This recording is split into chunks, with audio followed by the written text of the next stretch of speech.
joined by the man who won 2 titles as a player, another as a general manager, the Celtics president, Mr. Danny Ainge. Thank you so much for being here. It's great to be here. Glad you guys are here in town. That's right. Well, we're here with one of your former players and someone you wanted to be one of your former players, right? That's right, yeah. We tried hard to get Tracy when I was in Phoenix, but we had to play against him instead all those years. You just had to make do with him. Can you believe how good these guys would be in the game today? I know. We talk about it all the time, right? Oh, my God. No hand checking. We're going to make them play after this, so it's all good.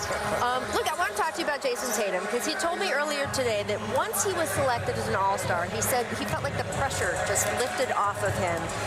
What has it been for you watching him go through what he's been through the last 6 weeks, just rising to the occasion over and over again? Well, I definitely believe that there's been a weight that's been lifted off of him, but I also, we haven't had Kimba, and Kimba was doing this in November and December, and now Jason has taken over here, and I think that not having Kimba has given him a lot more opportunities to do it, and he just is feeling it right now, and I hope he can continue it, but we're going to need it tonight. But it's fun to watch him, a young player develop like that, but there definitely was a little place in the last 6 weeks where it's just he's really stepped his game up. I've been watching this team grow over the last few years, Danny, and just seeing the transformation of Jason Tatum and Jaylen Brown over a few years. What do you see the ceiling of this ball club this year? I don't know, Paul. If you'd asked me that maybe 2 months ago, I thought we still had a ways to go, but I feel like we're getting better, and we still need to get better. We still need to take another step, but I feel like this continuity of our team, we have great coaching, and our guys are starting to believe. And if we can get Kimba back the way he was playing early in the year, which I think this rest and this time off, there's a really good hope for that. And Robert can give us that burst that we thought that he could have before the season started. I don't know what our ceiling is. I'm certainly not going to put a ceiling on it. I'm going to let their play do that. I mean, I love that your practice facility, you have all the banners, you have replicas of all the banners up there, kind of as inspiration for the guys. And there's that one empty blank one. Yep. Doc Rivers put that up after you guys won in 2008 to say, we're going to fill the next one. But it's now been sitting there empty for 10 years. Do you think this team, as it is, could fill that banner this year? Well, like I said, I mean, we need to get better. I don't think that we're good enough at this very moment, but I think we've only had about 10 games where our entire top 6 or 7 players are healthy. So I'm really anxious. I'm excited for the team this year. I'm excited for the playoffs and the opportunity that we have. For years, teams were trying to build a team to knock down Golden State. Milwaukee is on the verge of winning 70 games this year. In the East, is the Milwaukee the bar for you guys? Yeah, I think so. I think that Milwaukee has the best player in the league, and he's outstanding, terrific. He's going to be a tough guy to beat for the next 10 years, absolutely. So we're always paying attention to what they're doing. I'm watching everyone go crazy over Tatum, and I keep hearing he's our next Paul Pierce. Do you think that's better than me? Well, do you think that's an accurate assessment with where their development is kind of in that 3rd year? I mean, I never like to put that on any young players. He's still young. He's got a long way to go to become as good as these 2 guys. But, he's definitely tracking in that direction. There you go. You think he's going to be better than you? He's tracking in that direction. I mean, I think when you look at a player and you look at their first couple years, you know who a player is going to be after their 3rd year. Me and Tracy has talked about this, and I knew when I made the leap from my 2nd to my 3rd year, I went from averaging 19 points a game to 25 a game, and that's when I felt like I figured out. And that's what I'm seeing in him right now. He's figured it out. Experienced pretty much everything in the NBA. You're the perfect person to play one of our favorite games here at the Jump. It is time, yes, for What Were You Thinking with Danny Ainge. Oh, no. First up, Danny, please tell me, what were you thinking? What was going through your head when you threw the inbounds at former Rocket Mario Ellie? Well, I've apologized for that moment. That was not one of my better moments. But I was mad. He was celebrating on us a little bit earlier, and I was trying to prevent from getting suspended. Oh, God. He was feisty, I'm telling you, dude. What the hell? He was feisty. Oh, man. That was not a happy moment. So, Danny, I hate to do this. I love Mario Ellie, by the way, as a player. I have great respect for him. Hey, that was brutal. All right, we got to ask, what were you thinking King back in 1989. This was the first time you played after you were traded from the Celtics. You were a member of the Kings. Danny, you dropped 39 points on these poor guys. That was actually the most a player ever dropped on his old team in a return game until just this year. You held the record. I had to show my big brothers, McHale and Bird and Parrish and DJ. I had to show like what I did to them in practice every day, and what I could be if I didn't have to like throw the ball to them in the post all my career.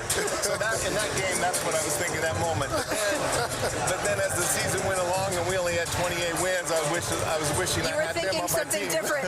I hate to do this, Danny, but what were you thinking when Kyrie announced in front of the fans that he wanted to re-sign back? I'm sorry. I think that's a good question. It caught us all off guard, but I was excited for Kyrie. I mean, Kyrie had a good first year with us, and in his second year at that moment, I think everything was moving in a really good direction. It changed later in the year, but at that moment, he was really happy to be in Boston. There you go. He was thinking good thoughts. Yes. Until later, less good thoughts. And now good thoughts again, Danny. Good thoughts again. There you go. Well, I'm happy for him. Thank you very much. Good thoughts for these Celtics, too. I really appreciate you joining us here today. Good to be with you guys. Stay with us. Love your show. You guys are fun. Tell Jalen I said hi, too. Stay with us. We're going to have more fun. We'll be back right after this break. We are just minutes away from tip-off with Rockets and Celtics. James Harden's having fun. Russell Westbrook's having fun. Everyone's having a good time. Houston is trying something new, and teams are having to adjust on the fly.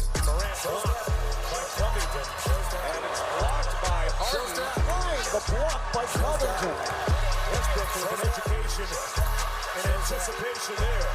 Houston with the small ball lineup. Welcome back to The Jump. You are looking at the 2018 MVP, James Harden. He's also a three-time MVP runner-up, which is pretty incredible when you think about the breadth of the run he's had. I sat down with James recently to talk about the change in direction that the Rockets made earlier this month and how he thinks it affects their chances to win a title. Take a look. They've gone small ball. You're starting the shortest lineup in over 50 years. But one thing you better have is a whole lot of Harden. James Harden up flamethrower. Machine, just score. He's unguardable. You guys made a pretty significant change to your team at the trade deadline. The first game that you guys played was against the Lakers. Right. And the opening tip-off was you against JaVale. And the video and photos from that, just that one moment. Pretty funny, right? Are pretty amazing. What did you think as you were going up to do that? That was my first jump ball in the NBA in 11 years. But no, I think, it's more spacing. It's more opportunities for our guards to drive and be able to attack the rim. And then we get shooters. So that's pretty cool. How confident are you that the path you're on now can lead to a title this year? I'm very, very confident. You do? Extremely confident. You think you're going to win it all? Yeah. As long as we stay healthy, obviously, and defensively be on the string, I think, which we've almost gotten the rhythm, we're going to be a tough challenge. Harden from the corner. Hits a three. And you knew he was due to make one. The All-Star Game is a collection of the NBA's best players. Yeah. Where do you think you rank among the NBA's best players right now? I feel like I'm the best player. I just, throughout the course of the year, I don't see double teams from anybody else. Usually you see a double team after you have a 50.9 or 60.9. If I have a 18.9, the next game I'm seeing a double team, which is pretty cool. The NBA's never seen it before at half court.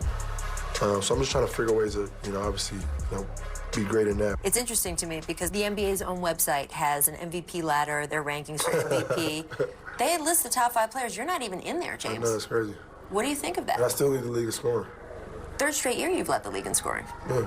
What do you think of that? That's something I can't control. You do have people talking about some of the stereotypes that have blown up around you. Charles Barkley, when they had the All-Star draft. I'm between Kemba and Trae Young. Wait, you don't want the dribbler? Somebody that's going to pass the ball, that's what I want. Giannis Antetokounmpo makes a joke on the air about, I want to take someone who can pass. I'm taking Kemba Walker instead of James Harden. I average more assists than him, I think. But I don't see what the joke is. But I didn't even see it. And I don't pay attention to stuff like that. I just know none of them can mess with me. When it's all said and done, you know, they'll appreciate it more, you know, but I wish I could just run and with 7 feet and run and just dunk. Like, that takes no skill at all. I got to actually learn how to play basketball, how to have skill, you know? I take that any day. Do you think that in the end, a title is going to give you the respect that you think you deserve? I mean, it is, and I will get it. You feel confident about that? Very.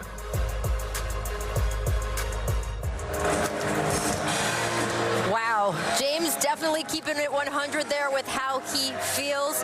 This has its roots in the MVP conversation back and forth between Giannis and James Harden. Tracy, how do you like seeing Harden clap back at those criticizing his style of play? I love it. It's too much fraternizing going on in today's game. So I love that these boys are jarring at each other. They got a game coming up soon, and I can't wait to see this matchup. But I love them going back and forth at each other.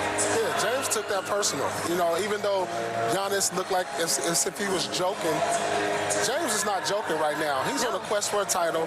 He's on a quest for some respect in this league, being that he's a one-time MVP, 3-time runner-up, and it's business for him. And you can see that in this conversation. Yeah, he definitely thinks. He said they are winning a title. If not this year, then soon.